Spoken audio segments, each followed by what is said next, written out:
तो 4 फरवरी के important news को हम लोग देख रहे हैं, जो कि डिफरेंट न्यूज़पेपर्स में, पीआईबी वगैरह में आए हुए थे, सबको यहीं कवर करेंगे।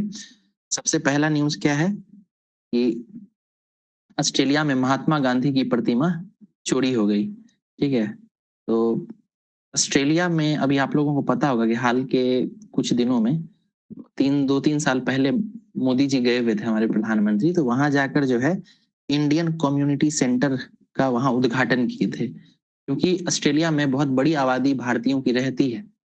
तो उन लोगों के लिए मतलब एक मिनी इंडिया करके एक जगह का घोषणा भी किए थे और उसको अच्छे से डेवलप भी किए थे। ठीक है, तो क्या हुआ है कि वहां पे महात्मा गांधी की जो प्रतिमा लगाई गई थी उसको चोरी कर लिया गया है जड़ों से काट के ले गए चोर। ठीक है ना। तो गांधी जी पूरी जिंदगी चोरी, अहिंसा, इन सब की बात करते रहे और आज गांधी जी अब प्रतिमा ही चोरी हो गया ऑस्ट्रेलिया में। ठीक है ना। याद रखिएगा, हमारे लिए इंपॉर्टेंट क्या है, इंडियन कम्युनिटी सेंटर कहाँ पे है? ऑस्ट्रेलिया में है। इसको मिनी इंडिया के नाम से भी जाना जाता है। ठीक है, मोदी जी के द्वारा इसका उद्घाटन किया गया था। मेलबर्न है ना, जो लोग क्रिकेट जानते होंगे वो लोग मेलबर्न भी जानते होंगे। बाकी जो लोग क्रिकेट वगैरह नहीं देखते हैं उनके लिए मेलबर्न एक नया जगह होगा। ऑस्ट्रेलिया को हम लोग एक बार देख लेंगे, ऑस्ट्रेलिया किस तरीके से बनता है। ठीक है, ऐसा कुछ ऑस्ट्रेलिया है। ठीक है ना, माफ कीजिएगा, मिट गया भाई। अरे यार,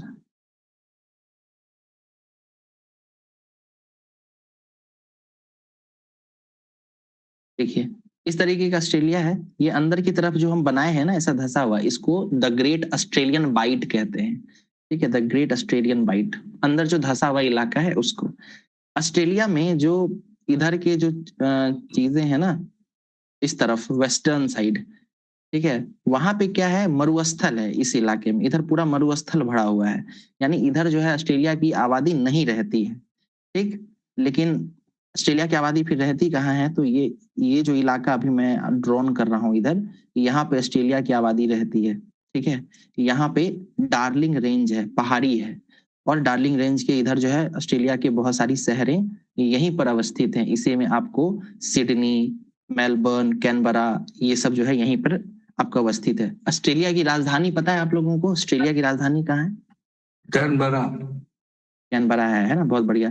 तो कैनबरा वगैरह है ना, याद रखना है। कई लोगों को सिडनी पता होता है, ऑस्ट्रेलिया की राजधानी को लेकर बहुत ज्यादा कंफ्यूजन भी होता है, तो ये याद रखिएगा आप लोग। डार्लिंग रेंज यहीं पे है। इसके अलावा ऑस्ट्रेलिया की जो बहुत सारी मरुस्थल है ना, वो भी बहुत इंपॉर्टेंट है। यहाँ पे ग्रेट सैंडी डेजर्ट है। ठीक है, इसके अलावा यहाँ पे आपको गिब्सन है, सिम्पसन है। ठीक है, विक्टोरिया डेजर्ट है। तो ये सब बहुत इंपॉर्टेंट है, पूछा जाता है। उसके बाद ऑस्ट्रेलिया के बगल में यहाँ पे एक देश आपको दिख रहा होगा, ये न्यूजीलैंड है। न्यूजीलैंड पता होगा आप लोगों को। ठीक है, इसकी राजधानी कहाँ है? न्यूजीलैंड की राजधानी बताइए। वेलिंगटन। वेलिंगटन, बहुत बढ़िया। विवेक जी जुड़े हुए हैं क्या हमारे साथ? जी। ओके ओके, बहुत बढ़िया। ठीक है, वेलिंगटन है। उसके बाद ऑस्ट्रेलिया के बारे में बता ही दिया आपको। यहीं पे जो है आपको पापुआ न्यू गिनी वगैरह है, छोटे छोटे आइलैंड।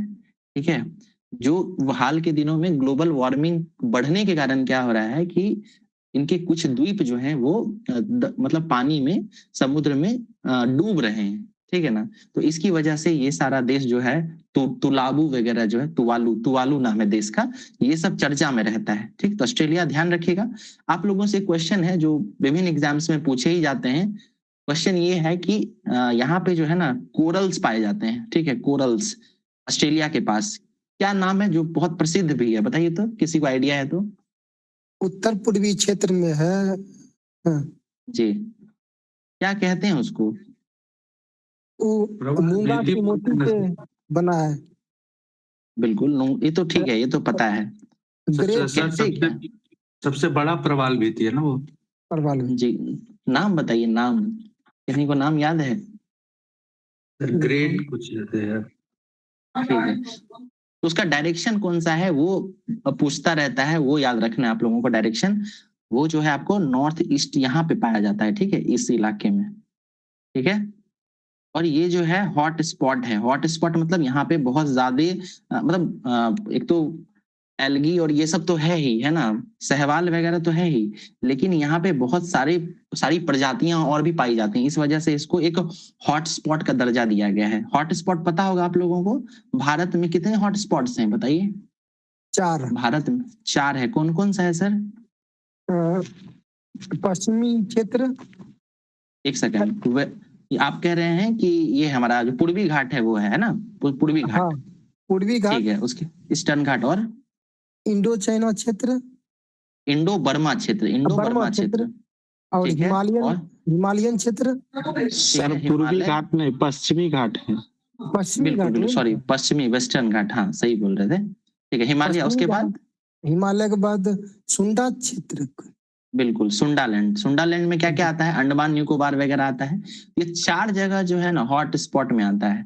और दुनिया का सबसे बड़ा हॉट स्पॉट कौन सा है? तो यही जो ऑस्ट्रेलिया के पास जो प्रवाल द्वीप बना हुआ है, यही है। ठीक है, तो ऑस्ट्रेलिया क्लियर हो गया। मेलबर्न में महात्मा गांधी की प्रतिमा थी। इसका नाम बता दीजिए सबको। सर वो कोरल रीफ का जो नाम बोल रहे थे वो कोरल, क्या नाम है? द ग्रेट बैरियर रीफ है, the great barrier reef, the great barrier reef.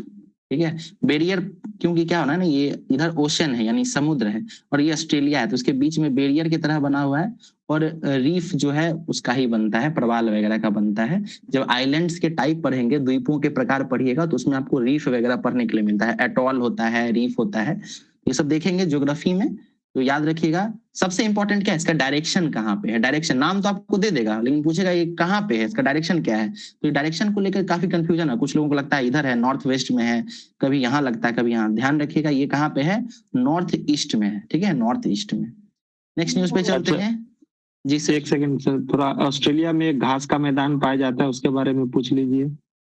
हाँ हाँ हाँ बिल्कुल, बहुत बढ़िया सर। बताइए तो ऑस्ट्रेलिया में कौन सा घास का मैदान पाया जाता है? वेल्ड नहीं है भाई, डाउन्स। ठीक है, बहुत अच्छा, डाउन्स है। ठीक है, तो डाउन, इसको याद कैसे रखना, इस तरह समझिए, बहुत आसान है याद करना। दुनिया में कुछ ग्रासलैंड्स हैं जो पूछा जाता है, ऑस्ट्रेलिया का नाम डाउन्स है। कैसे याद रखिएगा? तो आप अगर वर्ल्ड का मैप बनाइएगा ना, इस तरह ग्लोब अगर बनाइएगा, तो आपको ऑस्ट्रेलिया कहाँ मिलेगा? ये नीचे मिलता है, यहाँ पे। ठीक है, तो नीचे वाले क्षेत्र को हम लोग डाउन कहते हैं ना, डाउन। ठीक है ना, तो ये डाउन, उससे याद रखिएगा। अफ्रीका में कौन सा है? साउथ अफ्रीका में बताइए तो। वेल्ड है। बाकी लोगों को जिनको याद नहीं है उसको देखिए, डाउन्स और वेल्ड में कंफ्यूजन होता है बहुत लोगों को। नाम जो है ना आसपास का ही है, तो कई बार देखें पंपास, कंपोस, इन सब में कंफ्यूजन नहीं होगा, डाउन्स और वेल्ड में होता है। तो डाउन्स तो याद हो जाएगा कि ये नीचे की तरफ है, तो डाउन में है। वेल्ड कैसे याद होगा? अगर आप लोगों को क्रिकेट वगैरह से थोड़ा इंटरेस्ट हो तो पता होगा कि अफ्रीकन बॉलर्स जो होते हैं ना, बहुत तेज और बहुत पॉपुलर होते हैं ना। जैसे डेल स्टेन है, कगिसो रबाडा है, मॉर्ने मॉर्कल है, बहुत सारा बॉलर्स था जो बहुत फेमस था। तो बॉलर्स से आप याद रख सकते हैं कि बॉलर जो थे ना वहां के, वो बहुत बढ़िया बोल्ड करते थे। ठीक है, तो उससे आप ये वेल्ड याद रख सकते हैं। ठीक है, और डाउन से याद करना तो मुश्किल है नहीं, क्योंकि नीचे की तरफ है, डाउन में है। ग्रेट बैरियर रीफ बहुत इंपॉर्टेंट। इसके अलावा डाउन्स जो है ग्रासलैंड, ये भी इंपॉर्टेंट है। ठीक है, चलिए अगला न्यूज है 84% waste pickers from SC ST OBC group government की एक हालिया रिपोर्ट आई है, जिसमें बताया गया है कि जो कचरा उठाने वाले होते हैं, जो नाली वगैरह साफ करते हैं, उसमें से जो अधिकतर जनसंख्या है वो SC ST और OBC की है, लगभग 84%। ठीक है, हमारे लिए ये न्यूज इंपॉर्टेंट है अगर हम लोग BPSC UPSC का मेंस लिखेंगे तब, या अगर निबंध लिखते हैं तब। ठीक है, प्रीलिम्स म्यूट कर लेंगे सब लोग, है ना। प्रीलिम्स पॉइंट ऑफ व्यू से क्या इंपॉर्टेंट है? तो उसमें इंपॉर्टेंट ये है कि एक योजना है, आप लोगों को पता होना चाहिए, नमस्ते योजना। कोई नाम सुने नमस्ते योजना का? जी, है ना। ये एक योजना आया था, नमस्ते। ठीक है, तो इस पूछा जा सकता है कि ये किस चीज से जुड़ा हुआ है, नमस्ते योजना। तो याद रखिएगा कि इसका पूरा नाम है national action for mechanized sanitation ecosystem. ठीक है, national action for mechanized sanitation ecosystem. Mechanized मतलब क्या है कि मशीनों का उपयोग करना है। ठीक है, यानी सफाई वगैरह जो होगा उसमें मशीन्स को बढ़ावा देना था। ठीक है, तो ये नमस्ते योजना आप लोगों को याद रखना है, बहुत इंपॉर्टेंट है। ठीक है, आंकड़ा गवर्नमेंट के द्वारा आया है तो वो भी याद रखिएगा कि 84% के आसपास जो लोग हैं वो SC ST और OBC समुदाय के हैं। ठीक है, तो ये आप लोगों को याद रखना है नमस्ते योजना। इस आर्टिकल में और भी आंकड़े दिए गए हैं, जनरल कैटेगरीज, एससी कैटेगरीज और इन सब में जो अलग अलग कैटेगरीज हैं वो कितने प्रतिशत हैं उस सब के बारे में यहाँ पे दिया गया है। और यहाँ पे देखिए नमस्ते योजना का जिक्र किया गया है, तो इसका पूरा नाम हम बता चुके हैं, ये आप लोगों को याद रखना है। नेक्स्ट न्यूज पे चलते हैं। अगला न्यूज क्या है, how and why Manipur finally moved back to an elected government. मतलब कह रहा है आपको पता होना चाहिए कि मणिपुर में बहुत लंबे समय से जो वहां पे उपद्रव था, कुकी और मैतेई समुदाय के बीच जो समस्याएं उत्पन्न हुई थी, उसके कारण वहां पर जो है वहां पे निर्वाचित सरकार जो थी एन बीरेन सिंह की, उनको त्यागपत्र देना पड़ा था और सरकार वहां पे निरस्त हो गई थी। बाद में चलकर जो है फरवरी 2025 में वहां पे राष्ट्रपति शासन लगा और वर्तमान में राष्ट्रपति शासन लगा हुआ है। ठीक है, तो अभी क्या हुआ है कि कल परसों का ही न्यूज है, वहां पे नई सरकार गठित हुई।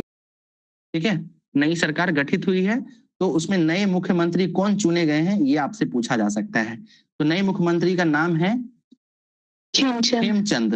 ठीक है, खेमचंद, और ये मैतेई समुदाय के हैं। ठीक है, खेमचंद्र। इसके अलावा कुकी नेता नेमचा जो है, नेमचा किपगेन, इनको बनाया गया है डिप्टी सीएम। ठीक है, तो एक प्रकार से कुकी और मैतेई समुदाय के बीच जो दूरियां बढ़ गई थी उसको पाटने का कोशिश किया गया है।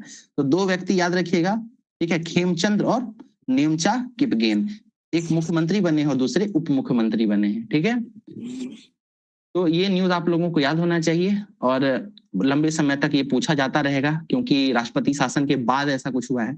अच्छा, आप लोगों से क्वेश्चन है मणिपुर के बारे में कि मणिपुर के वर्तमान में राज्यपाल कौन है। मणिपुर के राज्यपाल कौन है अभी वर्तमान में, बताइए। नहीं याद आ रहा है, भल्ला, बताइए बताइए, रुके हुए हम। अजय कुमार भल्ला। बहुत बढ़िया है ना, याद रखना है ये सब, उनका नाम निश्चित किसी ना किसी एग्जाम में आपको मिलेगा। ठीक है, चलिए थोड़ा पूर्वोत्तर के बारे में बात कर लेते हैं। तो पूर्वोत्तर जो है इसको हम लोग, पॉपुलर नेम है इसका सेवन सिस्टर्स। यहाँ पे जितने भी राज्य हैं उनको सेवन सिस्टर्स कहा जाता है। खासियत क्या है इन राज्यों की, खासियत यह है कि थोड़ा म्यूट कर लेंगे भाई आप लोग। ठीक है, खासियत ये है कि यहाँ पे बीच में जो है ना आपको असम देखने के लिए मिलेगा, और जितने भी राज्य हैं ना नॉर्थ ईस्ट के, सभी का सीमा जो है असम से लगता है, सभी का सीमा असम के साथ जो है टच होता है। ठीक है, तो असम के साथ जो बाकी 6 राज्य हैं यही मिलकर आपको सेवन सिस्टर्स बनाते हैं। ठीक है, चलिए अब यहाँ देखिए, ये जगह जो हम बनाए हैं यहाँ पे क्या है, यहाँ पे है नेपाल। फिर ये जो निकला हुआ भाग है ये है आपको सिक्किम। ठीक है, सिक्किम कब बना है भारत का राज्य, किस संविधान संशोधन के द्वारा, बताएंगे। 36वां संविधान संशोधन 1975। ठीक है, ये पूछा हुआ क्वेश्चन है, अभी जो हम आपको अमेंडमेंट पूछे हैं सिक्किम वाला, ये पूछा हुआ सवाल है। और 35वें संविधान संशोधन के द्वारा क्या हुआ था बताइए, सहराज्य बनाया गया, सहराज्य बना था। बिल्कुल, तो सिक्किम को सहराज्य बनाया था, सब स्टेट बनाया था, और 36वें संविधान संशोधन के द्वारा सिक्किम को पूर्ण राज्य बनाकर भारत में मिलाया गया है। ठीक है, सिक्किम क्लियर हो गया। सिक्किम के बगल में यहाँ पर भूटान है। ठीक है, भूटान ये एक स्वतंत्र देश है। ठीक है, यहाँ के राजा हैं जिग्मे सिग्मे खेसर नामग्याल वांगचुक। ठीक है, अभी 70 साल उनका डेट ऑफ बर्थ हुआ था, तो मोदी जी गए हुए थे, तो ये भी आप लोग याद रखिएगा।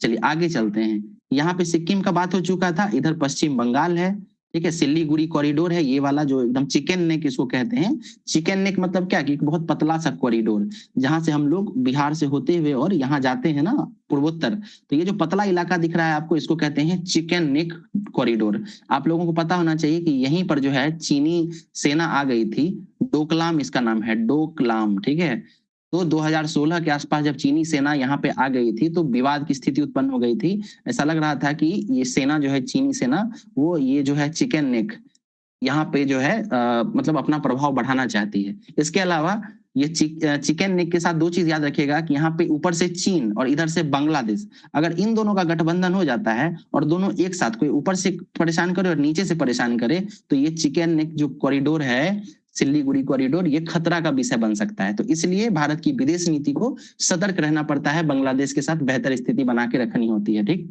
तो चिकन नेक कॉरिडोर समझ गए, सिक्किम समझ गए, भूटान समझ गए। चलिए आगे चलते हैं। यहाँ पे पश्चिम बंगाल था, अब यहाँ पे आपको आसाम मिलेगा, ठीक, और आसाम के बगल में मेघालय मिलेगा। असम के बगल में मेघालय, मेघालय में दुनिया का सबसे ज्यादा बारिश होने वाला जगह पाया जाता है। नाम क्या है उसका? मासीन राम। मानसीन राम, ठीक है, मानसीन राम, मासीन राम ना सर? मोनसीन राम, ठीक है, अच्छा, मोनसीन राम जी, मोनसीन राम। पहले यहाँ पे ना अभिषेक भाई थोड़ा म्यूट कर लीजिए अगर आपकी तरफ आवाज हो रही है तो, ठीक है। देखिए जिनकी तरफ आपको फील हो खुद ही कि आवाज हो रहा है, तो मेरा हाथ जोड़ के रिक्वेस्ट है कि आप म्यूट कर लें, समय की बर्बादी नहीं होगी, हमको बार बार बोलना नहीं पड़ेगा। अगर शांत है तो बोलिए, आंसर दीजिए और फिर म्यूट कर लिया कीजिए, ठीक है। मोनसीन राम याद रखिएगा। मोनसीन राम जो है 2010 के बाद दुनिया का सबसे ज्यादा बारिश होने वाला जगह बना है। उससे पहले चेरापूंजी था, ठीक है, चेरापूंजी, और चेरापूंजी भी मेघालय में है, मोनसीन राम से 50-60 किलोमीटर दूर है। फिर जो नया रिपोर्ट आया उसमें पता चला कि चेरापूंजी नहीं बल्कि मोनसीन राम दुनिया का सबसे ज्यादा बारिश होने वाला जगह है, ठीक है। अब यहाँ पे सबसे ज्यादा बारिश क्यों होती है? क्योंकि यहाँ पर आपको तीन आपको छोटे छोटे हिल्स मिलते हैं। एक का नाम है गारो, एक का नाम है खासी और एक का नाम है जैंतिया। गारो, खासी, जैंतिया, ठीक है। तो ये तीन जो है इसके कारण ही जो है ना बहुत ज्यादा बारिश होती है। ये क्या करता है? एक फनेल लाइक स्ट्रक्चर क्रिएट करता है। फनेल लाइक स्ट्रक्चर मतलब क्या? टीप होता है ना, टीप, जो हम लोग तेल वगैरह निकालने के लिए प्रयोग करते हैं। तो इस तरीके से अब यहाँ पे बादल फंस जाता है और जो है ना पहाड़ी इन बादलों को बाहर जाने नहीं देता है, इधर उधर निकलने नहीं देता है। इसकी वजह से यहाँ जो है बादल वो ठंडा होकर यहीं पे बारिश कराता रहता है, ठीक है। तो इसी वजह से मोनसीन राम सबसे बारिश वाला जगह है। गारो, खासी, जैंतिया आप लोग याद रखिएगा। आप लोगों से क्वेश्चन पूछते हैं, जिसको पता होगा उत्तर दीजिएगा। क्या गारो, खासी, जैंतिया हिमालय का भाग है? नहीं सर, ये जनजाति है। हाँ, हिमालय का भाग है, हिमालय का भाग है सर। मैं बता रहा हूँ, ठीक है। तो ये जो गारो, खासी, जैंतिया है ना, वो हिमालय का भाग नहीं है, बल्कि ये जो दक्कन का पठार है, दक्कन का पठार आप लोग सुने होंगे, उसी का विस्तार है, ठीक है ना, उसी का विस्तार है। सुनने में थोड़ा अटपटा लगता है, लेकिन जब आप डिटेल में पढ़ेंगे इसके बारे में तो आपको पता चलेगा कि ये जो गारो, खासी, जैंतिया है वो दक्कन के पठार का ही हिस्सा है। भले इसकी अवस्थिति उधर है पूर्वांचल की तरफ, मतलब हिमालय के क्षेत्र में, लेकिन वो भाग है दक्कन प्लेट्यू का, ठीक है। जब हम लोग इंडियन ज्योग्राफी पढ़ेंगे और फिजिकल ज्योग्राफी पढ़ेंगे तो किस तरह ऐसा हुआ है, क्यों ऐसा हुआ है, इसको समझने का प्रयास करेंगे, ठीक है। चलिए आगे देखते हैं। मेघालय की बात हो गई है। अब हम लोग बात करते हैं ऊपर में। यहाँ पे कौन सा राज्य है? अरुणाचल, ठीक है। फिर नागालैंड, मणिपुर, मिजोरम, ठीक है। और ये वाला हिस्सा क्या है? त्रिपुरा, ठीक है। तो अरुणाचल, नागालैंड, मणिपुर, मिजोरम और ये त्रिपुरा, ठीक है। तो नमामि करके आप याद कर सकते हैं, इससे याद हो जाएगा। यहाँ असम हो गया, यहाँ मेघालय हो गया। तो ये 7 सिस्टर्स आप लोगों का प्रिपेयर होना चाहिए। मणिपुर के बारे में बात कर चुके हैं। मणिपुर के अभी कौन है सीएम वर्तमान में जो चेंज हुए हैं? क्या नाम है उनका? खेमचंद। खेमचंद, ठीक है, बहुत बढ़िया। तो नॉर्थ ईस्ट क्लियर हो गया होगा आई थिंक। इस बार जो है यहाँ पूछा गया था एक युद्ध के बारे में, दरोगा के एग्जाम में एक वॉर के बारे में पूछा गया था। बताइए कौन सा वॉर जिक्र किया गया था? इम्फाल का युद्ध, ठीक है। इम्फाल का युद्ध कब हुआ है? 1945 में। जब जापानी सेना इधर से प्रवेश कर रही थी तो यहीं पर ब्रिटिश सेना के साथ इम्फाल, जो मणिपुर की राजधानी है, ठीक है, तो वहीं पर जो है ना इसका युद्ध हुआ था। इस बार पूछा गया था, ये भी पता होना चाहिए। आगे चलते हैं। नेक्स्ट न्यूज है, मानव को 50 साल बाद फिर चंद्रमा के करीब ले जाएगा आर्टेमिस 2। तो आर्टेमिस 2 जो है ना, ये एक नासा का प्लान है जिसके तहत चांद पर जाने का फिर से प्रयास किया जा रहा है, ठीक है। तो आर्टेमिस 2 किस देश का है? तो अमेरिका का है, ठीक है। तो यह आप लोगों को याद रखना है। उसके बाद जो आर्टेमिस 2 जाएगा ना, उसके क्रू मेंबर्स 4 लोग उसमें शामिल हैं, 4 सदस्यीय टीम है। कौन कौन व्यक्ति हैं इसमें? तो याद रखिएगा, रीड वाइजमैन है जो अमेरिका के रहने वाले हैं, ये कमांडर होंगे, ठीक है। कमांडर कौन है? Reid Wiseman. उसके बाद पायलट कौन है? तो ये हैं विक्टर ग्लोवर, ये भी अमेरिका के हैं। इसके अलावा मिशन स्पेशलिस्ट हैं क्रिस्टीना कोच, इनका नाम आप लोग पहले भी सुन चुके होंगे, काफी पॉपुलर है क्रिस्टीना कोच। उसके बाद मिशन स्पेशलिस्ट सेकेंड है जेमेरी हैसेन, ये कनाडा के रहने वाले हैं। तो 3 अमेरिका के रहने वाले हैं और 1 है कनाडा के। ये सब आर्टेमिस समझौते मतलब आर्टेमिस मिशन के तहत चांद पे जाएंगे, ठीक है ना। तो ये आप लोग याद रखिएगा, अभी हाल के दिनों में ये सब आपको सुनने के लिए मिलेगा, जब ये जाएगा तो और चर्चा होगी। देखिए, भारत और अमेरिका के बीच एक समझौता हुआ है। आपको पता होना चाहिए कि भारत और अमेरिका के बीच जो है हाल के दिनों में कुछ विवाद की स्थितियां बनी थी। अमेरिका क्या किया था, 25% प्लस 25% टैक्स लगाया था, मतलब 50% टैक्स। पहला 25% जो था ये रेसिप्रोकल टैक्स था। रेसिप्रोकल टैक्स मतलब क्या होता है, किसी को पता है तो बताएंगे? रेसिप्रोकल टैक्स हम बताते हैं, ठीक है। देखिए, रेसिप्रोकल टैक्स का मतलब ये था कि जब भारत का कोई सामान जब जाता है वहां पे, या अमेरिका का सामान यहाँ आता है, तो पहले जो है ना, भारत सरकार लगभग 25% के आसपास टैक्स लगा देती थी, है ना, टैक्स बैरियर के तहत। बैरियर मतलब कि अगर आओगे तो इतना रुपया आपको देना पड़ेगा, है ना, इसको कस्टम ड्यूटी कहते थे। तो अमेरिका के राष्ट्रपति बोले कि भाई किस कारण भारत वाले ये टैक्स लगाते हैं, अगर भारत वाले लगाएंगे तो हम भी लगाएंगे, ठीक है, अमेरिका में भी हम लगाएंगे। तो ये 25% टैक्स जो है ना, रेसिप्रोकल टैक्स अमेरिका भी लगा दिया था। तो 25% टैक्स पहले से भारत पे लगा हुआ था। बाद में क्या हुआ, अमेरिका को पता चला कि भारत रूस से तेल खरीद रहा है, ठीक है। तो रूस से तेल का बात जैसे चला, तो अमेरिका नहीं चाहता था कि भारत रूस से तेल खरीदे, तो बोला क्या कि हम 25% टैक्स का पेनाल्टी भी लगाएंगे तुम पे, कि तुम तेल काहे खरीदते हो, ठीक है ना। तो 25% और लगा दिया, तो टोटल मिला के 50% टैक्स हो गया था। जैसे ही 50% टैक्स हुआ तो पूरे मतलब भारत में और पूरी दुनिया की अर्थव्यवस्था में भूचाल आ गया। सिर्फ भारत ही नहीं बल्कि अमेरिका के राष्ट्रपति दुनिया के लगभग सभी देशों पर जो है अपना टैक्स जो है इस तरह का लगाए हैं। बहुत जगह तो 150-150% टैक्स लगा दिए थे, ठीक है ना। तो ये 50% टैक्स लगा हुआ था। अब भारत और अमेरिका जो है आपस में डील किया है, करार किया है, समझौता किया है, और समझौते के बाद क्या हुआ, ये 50% टैक्स घटकर 18% पे आ गया है। 18%। बहुत अच्छा है ना, 18% पे आ गया। अब ये 18% पे आया है, तो ये समझौता क्या हुआ है भाई, ऐसा क्या बात कर लिए कि ट्रंप साहब 50 से घटाकर 18 कर दिए?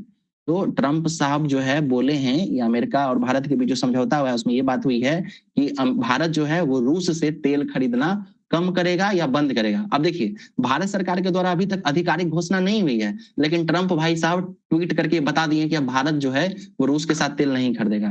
दूसरा क्या, अमेरिका बोला है कि भारत को अपना इकोनॉमी खोलना पड़ेगा, मतलब बाजार खोलना पड़ेगा, और भारत में हम अमेरिकी सामानों को सस्ते दामों पर बेचेंगे, ठीक है।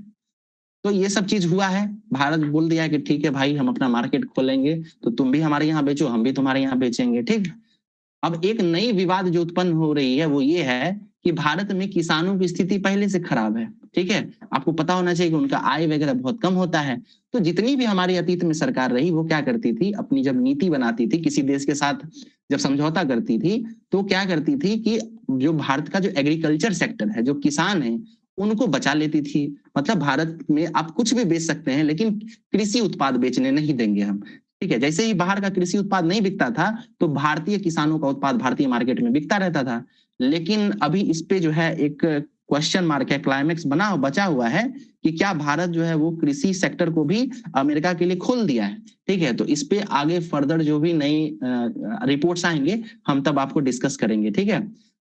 इसके अलावा समस्या सिर्फ यही नहीं है कि भारतीय किसान को दिक्कत होगा, इसके अलावा समस्या ये भी है कि अमेरिकी जो प्रोडक्ट्स है ना वो भारतीय लोगों की संस्कृति में फिट नहीं बैठता है, ठीक है। जैसे यहाँ पे मिल्क, ठीक है, दूध बहुत इंपॉर्टेंट है भारतीयों के लिए, हम लोग अपने हर डाइट में हर खाने में दूध जरूर इस्तेमाल करते हैं। अब अगर अमेरिका का दूध यहाँ आता है ना तो उसके साथ समस्या क्या है, पहला तो ये कि भारतीयों का जो मतलब यहाँ पे जो दूध उत्पन्न हो रहा है गाय से, ठीक है, पहले तो उसका खपत कम हो जाएगा, उसका रेट गिरने का संभावना हो सकता है। दूसरा चीज ये है कि अमेरिका का दूध अगर यहाँ आता है ना तो कल्चरल जो है एक विवाद उत्पन्न करेगा। कल्चरल मतलब सांस्कृतिक रूप से विवाद क्या होगा कि अमेरिका में जो गाय होता है ना उसका जो दूध होता है उसको ना वो कहते हैं, मतलब शाकाहारी दूध नहीं माना जाता उसका, उसके दूध को मांसाहारी दूध मानते हैं। कारण क्या है कि वहां के जो लोग हैं, वहां के जो किसान हैं, वो गाय को जो है ना कुछ मीट वगैरह भी खिलाते हैं, कुछ किसी चीज का खून वगैरह उसके खाने में मिक्स करते हैं, ठीक है। तो इस वजह से भारतीय संस्कृति के तो खिलाफ हो जाएगा, और गाय और दूध इन सबको भारत के लोग जो है वो बहुत पवित्र मानते हैं, ठीक है। तो भारत सरकार किस तरीके से इसको डील करेगी, जब इस पे रिपोर्ट आएगा, जब आर्टिकल छपेंगे और चीजें क्लियर होंगी तो हम इसके बारे में बताएंगे आपको, ठीक है। उसके अलावा एक मीटिंग भी वहां पे चल रहा है अमेरिका में, वाशिंगटन डीसी में, तो उसका भी हम चर्चा करेंगे थोड़ी देर में। आगे चलते हैं। ये है मंगल पांडे। बताइए कौन से मिनिस्टर हैं भारत में, मतलब बिहार में कौन से मिनिस्ट्री संभाल रही है मंगल पांडे? Health minister. स्वास्थ्य संभाल रहे हैं ना, स्वास्थ्य मंत्री। ठीक है। अभी देखिए बजट सत्र चल रहा है पार्लियामेंट में, बजट सत्र पता होगा। तो पक्ष और विपक्ष के बीच समस्याएं उत्पन्न हुई, बहस चल रहा है। एक किताब को लेकर हुआ है, किताब के बारे में हम आपको बताए थे। बताइए तो किताब का नाम क्या था और किसके द्वारा लिखा गया था? किताब का नाम क्या था? 4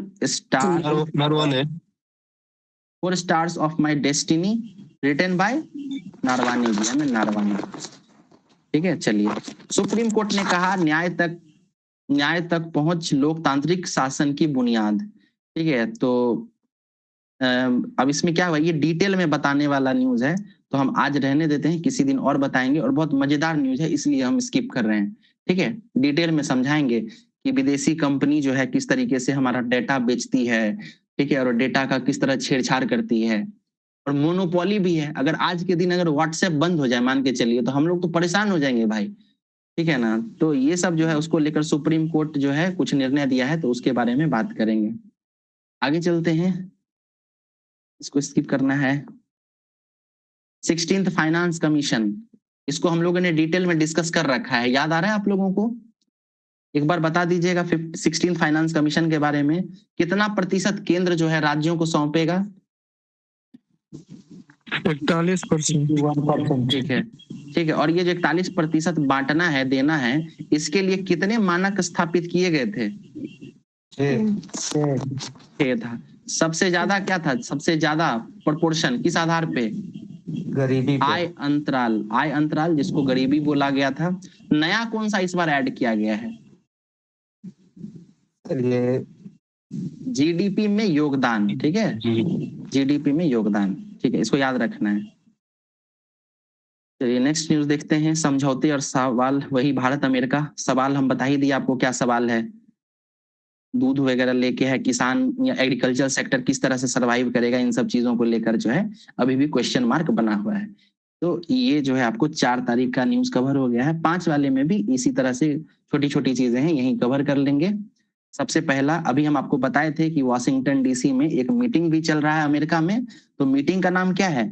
क्रिटिकल मिनरल्स मिनिस्टीरियल मीटिंग। ठीक है, क्रिटिकल मिनरल्स मिनिस्टीरियल मीटिंग। तो अभी जिस तरीके से दुनिया में चेंजेस हो रहे हैं, आपको पता होना चाहिए कि जैसे सेमीकंडक्टर का क्षेत्र है, आईटी का क्षेत्र है, आर्टिफिशियल इंटेलिजेंस का क्षेत्र है, सौर ऊर्जा का क्षेत्र है।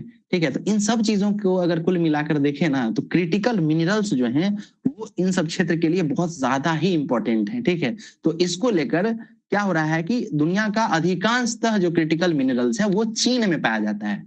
चीन की मोनोपोली है इस पे।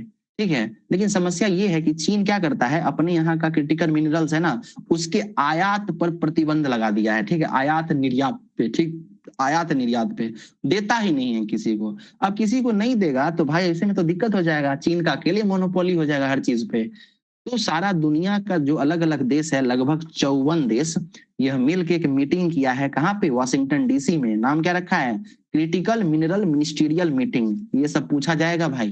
ठीक है ना। तो ये सब याद रखिएगा, कहाँ हुआ है, कैवा क्रम का है, कितने देश थे। तो पहला कहाँ हुआ है? वाशिंगटन डीसी में। कितने देश थे? 54 देश थे और एक संगठन था, यूरोपियन यूनियन। ठीक है, 54 + 1 ये हो गया। क्या ये राष्ट्राध्यक्षों का मीटिंग था? तो नहीं, वो मंत्री स्तरीय मीटिंग था अभी। ठीक है ना। तो ये याद रखना है। भारत की तरफ से कौन गए हुए हैं? एस जयशंकर गए हुए हैं। ठीक है। तो इतना चीज याद रखिएगा तो क्वेश्चन बन जाएगा।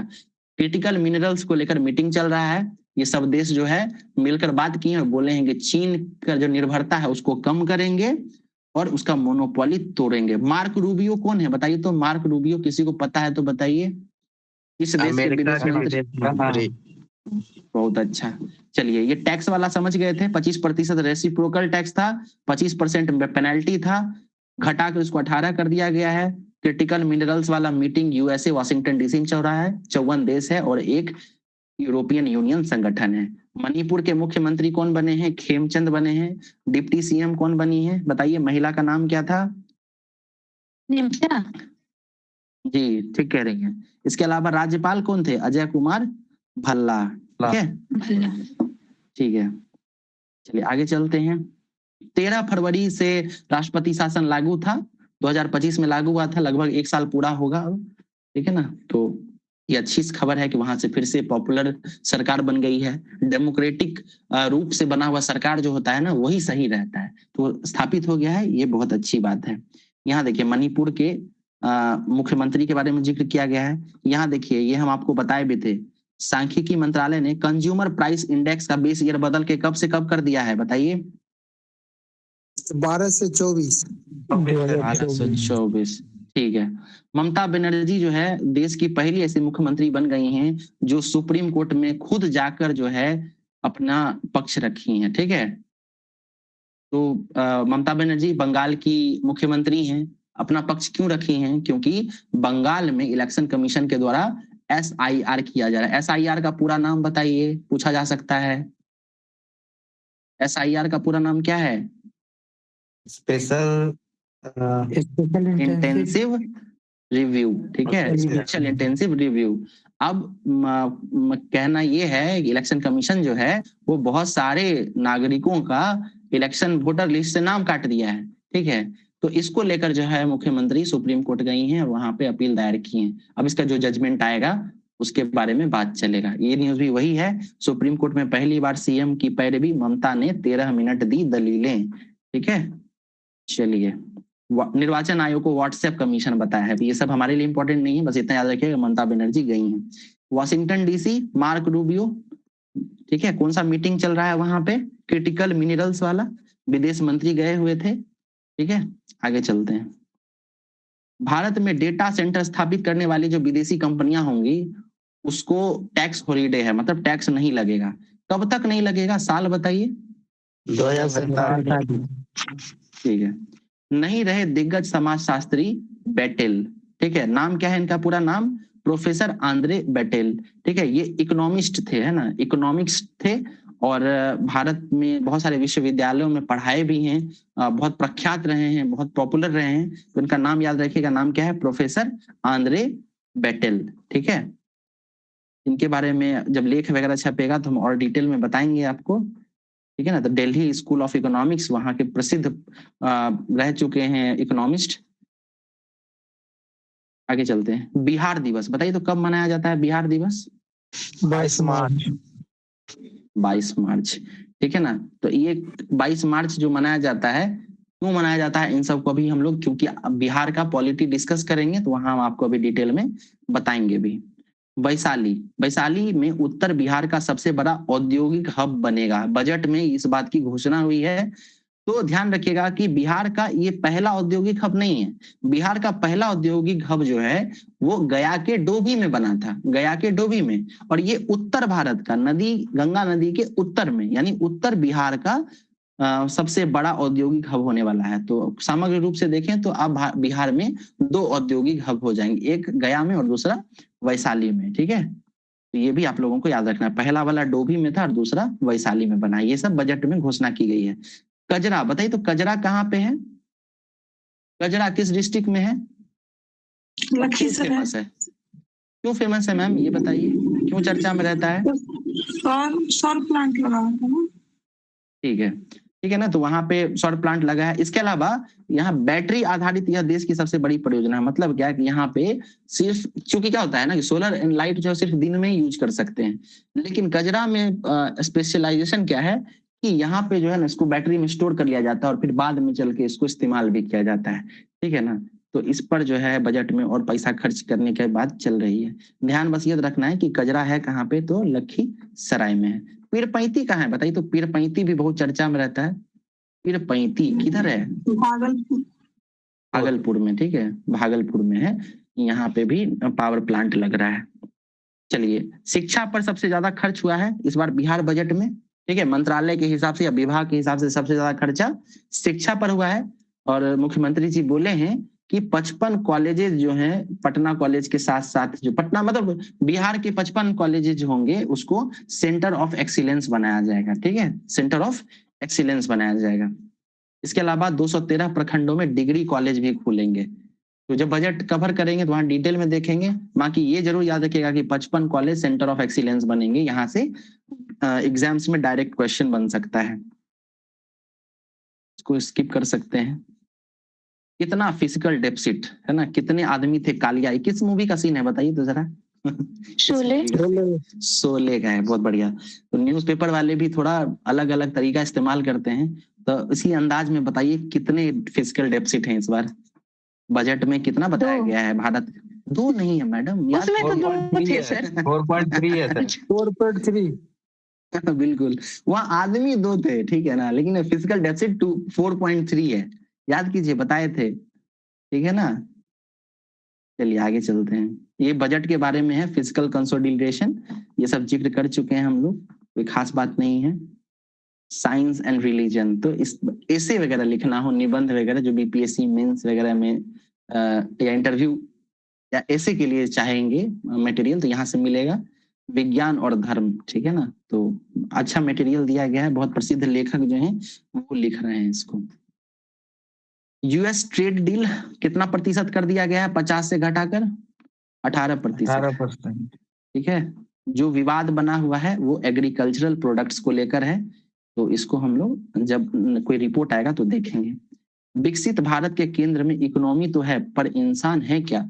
अब मतलब ये है कि बजट पे ये एनालिसिस दे रहे हैं और कह रहे हैं कि सब तो ठीक है कि हम 2047 तक विकसित हो जाएंगे, है ना, 5 ट्रिलियन की इकोनॉमी भी हो जाएगी, सब सही चल रहा है, लेकिन क्या हमारा लक्ष्य सही है क्या, है ना?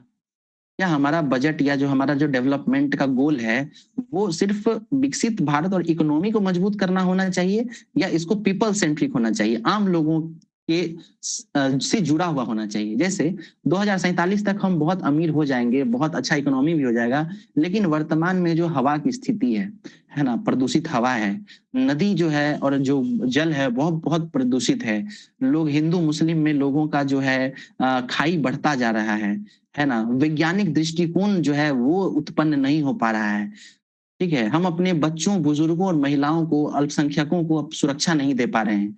यहाँ पर यूजीसी कोई एक्ट लेके आता है तो यहाँ विवाद की स्थिति हो जा रही है। तो क्या हमारा फोकस जो है, हमारे बजट का फोकस, वो क्या विकसित भारत, हमारी इकोनॉमी को मजबूत करने पे होना चाहिए कि यहाँ के इंसान भी मजबूत हों, यहाँ की इंसानियत भी बची रहे, उस पे होना चाहिए?